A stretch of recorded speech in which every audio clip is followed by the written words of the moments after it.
Sir ஒரு சிலர் வந்து கேஸில் வந்து பல வக்கீல்களை மாற்றிக்கிட்டே இருக்கிறாங்க அப்படிங்கிறது பொதுவாக வந்து ஒரு கேஸில் வக்கீலை மாற்றுறது சரியானதுங்களா? வக்கீல் சரியில்லைன்னா வக்கீலை மாற்றி தான் ஆகணும். அதுக்காக கடைசி வரைக்கும் பிடிச்சி தொங்கிட்டு நீங்கள் அலைய முடியாது. ஓகே, முதல்ல இது வந்து வக்கீலை வந்து தேர்ந்தெடுக்கும் போதே 10 வக்கீலை தேர்ந்தெடுக்கலாம். ஓகே, கன்சல்டேஷனுக்கு. ஆனால் ஒரு வக்கீல் தான் உங்கள் கேஸை நடத்துறதுக்கு தேர்ந்தெடுக்கணும்.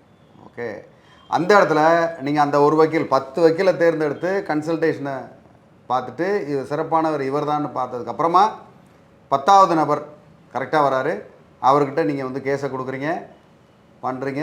அதுக்கப்புறமா அவர் மேலே ஏதாவது உங்களுக்கு ஒரு குறை வருது, சப்போஸ் ரொம்ப அலட்சியமாக இருக்கார், இல்லை நீங்கள் கேட்ட கேள்விக்கு பதில் சொல்ல மாட்டேங்கிறாரு, சரியான நேரத்துக்கு வந்து கரெக்டாக ஃபைல் பண்ணாமல் இருக்கிற தன்மை, அது மாதிரி அவருடைய வேறு எதிர்த்தரப்பு வக்கீல் கூட ஜாயின் ஆகிட்டார், அந்த மாதிரி உங்களுக்கு சந்தேகங்களோ இல்லை அது ஊர்ஜிதமாக தெரிஞ்சாலோ எந்த ஒரு சண்டை சச்சரவும் இல்லாமல், ஐயா நான் வேற ஒரு வக்கீலை பார்க்குறேன், எனக்கு ஒரு என்ஓசி கொடுத்துருங்க, சேஞ்ச் ஆஃப் அட்வொகேட் நான் பண்ண போகிறேன் அப்படின்னு சொல்லி வக்காலத்தில் கையெழுத்தை வாங்கி நீங்கள் வந்து புது அட்வொகேட்டை கொடுக்கறது வந்து நல்லது.